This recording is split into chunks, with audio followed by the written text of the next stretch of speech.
Hello everyone, this is Professor Hill, and this is a short video for our class, Introduction to Ethics, Philosophy 2306, and we're in week 3 of our 5-week class. Today is Tuesday, the 19th of June, 2018, which is Summer 1, 2018. And we're talking about some ethical case studies. Now, as I mentioned previously, there's a couple of questions that have come in. I want to make sure we're all on the same page about some logistical things, and then I'll talk about the case studies more. Number one is, we were doing this block of chapters 4, 5, and 6, because as I said, chapter 4 kind of lays out the two big theories, consequentialism and non-consequentialism. And then the two subsequent chapters, 5 and 6, pick up on those and explore them in more depth. We're going to finish with chapter 7 for our last case studies, and that's it. I just want to make sure we're clear with people, which is, even when you look at the textbook, you'll see that from that point forward in our textbook, it's really some examinations of different social issues and ethical dilemmas. And look, we've already been doing that. We've essentially been bringing those case studies forward and integrating them into our discussions on the first half of the book. So, yeah, chapter 7 is the last one in terms of the theories, definitions, concepts that we're going to be looking at, because that's pretty much where it ends with virtue ethics. So, anyway, here's the thing about the case studies. We had one, and I'm sorry about this, yesterday, the 18th, Monday the 18th, I did a short video, and I had promised to tell you how the story ended with the case study, and I didn't. So, sorry, I got a couple of emails from people saying, hey, what happened? I was waiting to hear the outcome of the case study involving the student's cartoon. And so, look, with no further delay, let me tell you, this is exactly what happened, which is the professor took the wadded up cartoon that he had received from the other student, not the one who drew it, and he decided this was scary enough that he needed to take it to the dean. So takes it to the dean and says, look, I'm concerned, I'm upset, this is a threat. Will you please, investigate this and figure out what's going on? So the dean says, all right, and calls the student in and says, listen, did you draw this? And the student goes, oh my God, where did you get this? And he says, I'll take that as a yes. And the student goes, no, look, I drew this, but I was just doodling in class. I was just blowing off steam. I was just bored and being silly, which is why I threw it away. I would never have given this to my professor. And, where did you get it? And the dean says, well, look, some other student saw you doing it, pulled it out of the trash, and gave it to the professor. And the student's like, shocked. And now, again, the dean's trying to gauge all of this, right? And the dean says, all right, well, look, you haven't been in trouble before. There's nothing in your history that says there's any violence or a criminal record or anything like that. And so I'm going to take you at your word then. You didn't mean anything by it. You were just doodling around, and I believe you. So the student says, thanks. He gets up and leaves. Then the dean meets with the professor again and says, look, I investigated. I checked it out. Fact of the matter is, I believe him. But the professor's having none of it. The professor says, what are you talking about? You're not going to do anything?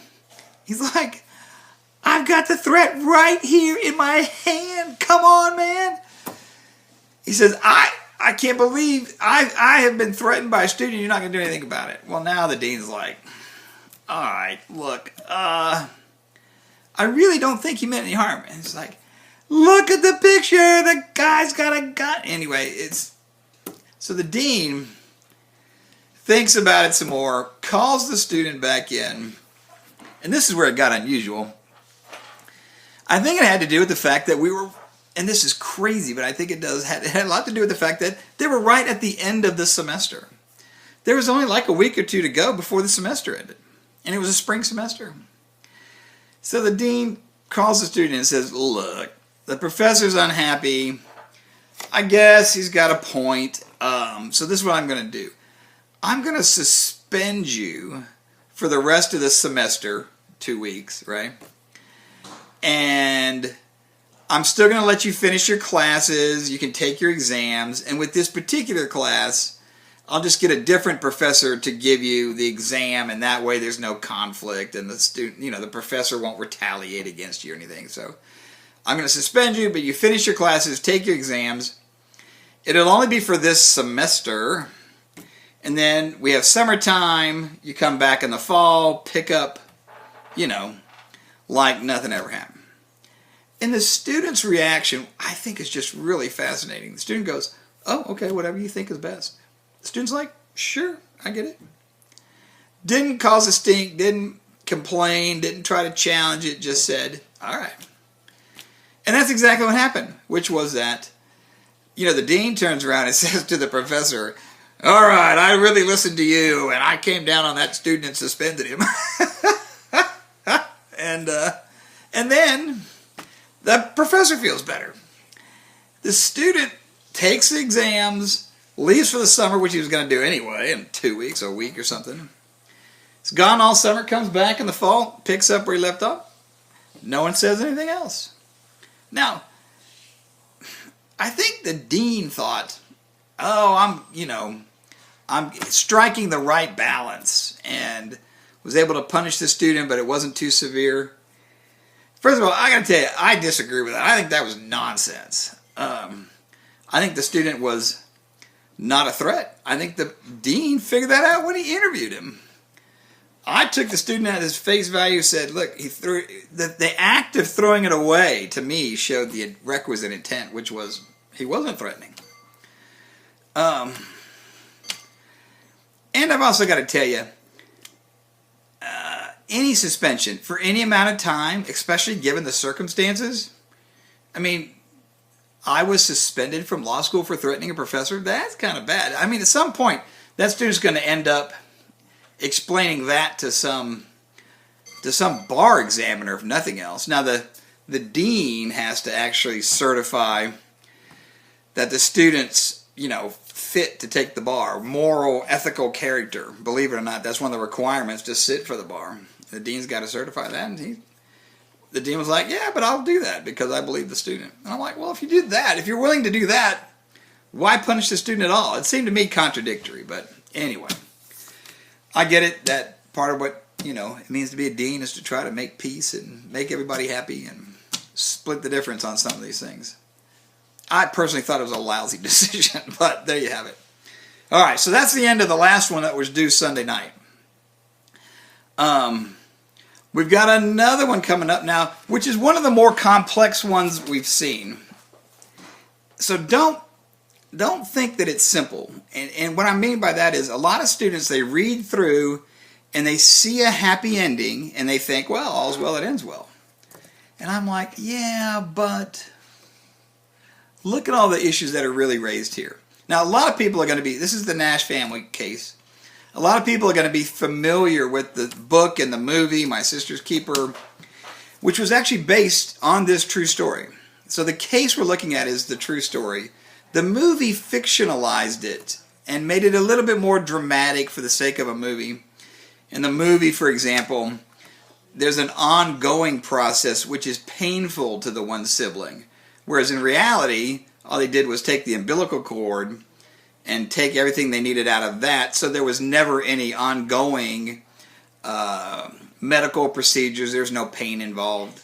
But I can tell you that there are lots of interesting and complex questions that get raised by this case, not least of which is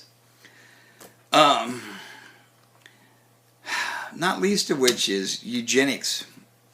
I want you to think about that, about the fact that in this particular case, you can't get away from this fact, which is the parents, which again, love their kids. They've had a third kid using the same process. They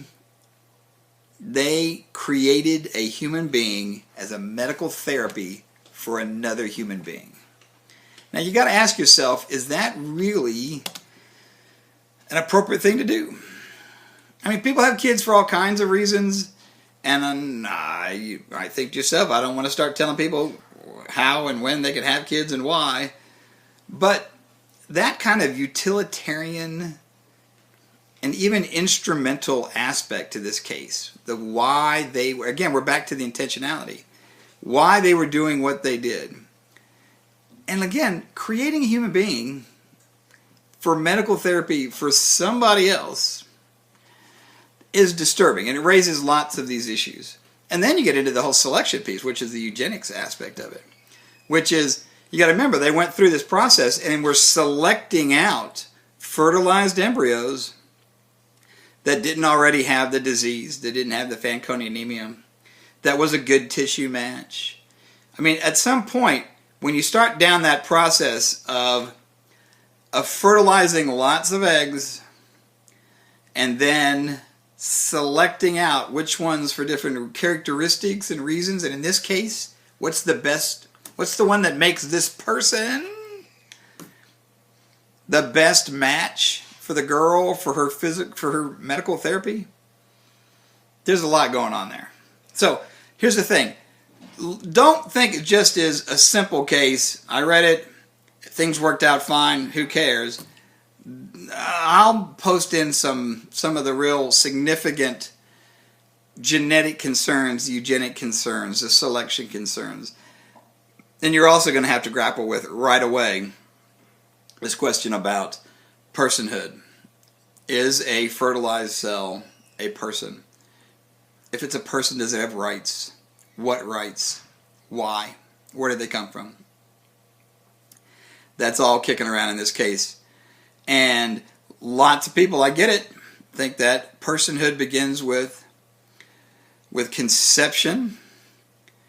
And there's lots of good reasons to think that. And lots of people think it doesn't begin with conception. And there's lots of good reasons to think that. And don't forget, there's smart, intelligent, good people on both sides of this particular issue. Because everybody agrees on the science. There's no question about the science. We know exactly what's happening. We know the biochemistry. We know the development. You can watch YouTube videos of every step of development in human gestation. They've got it all right there. The question is, what does it mean? Where do we attach personhood and rights in this process, and why? Those are big questions. So, hey, good luck with those. Get your case study in. Hey, it's due tomorrow night, Wednesday the 20th. So if you haven't dived in yet, get into it. And again, contact me if you need anything at all. As always, take care. Talk to you again soon. Bye-bye.